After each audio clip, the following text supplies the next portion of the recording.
this also pulls out into, looks like a double, but it might be queen. So it looked pretty easy. So we're going to show you how it works.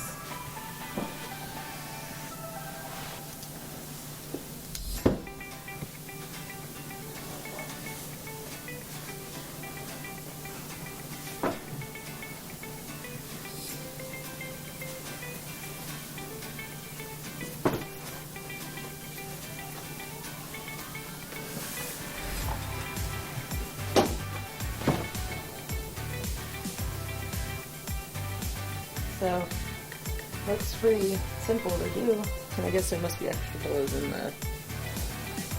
And to put it back? Oh, you want to sit on it?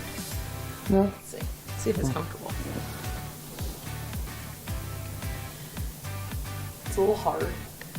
It's not super comfortable, but I guess if you get a room and you need an extra bed, instead of getting a 2-bedroom, you can get this.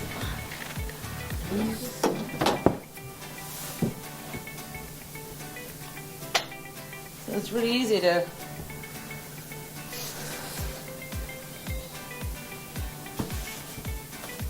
use for the night and then put back for the daytime.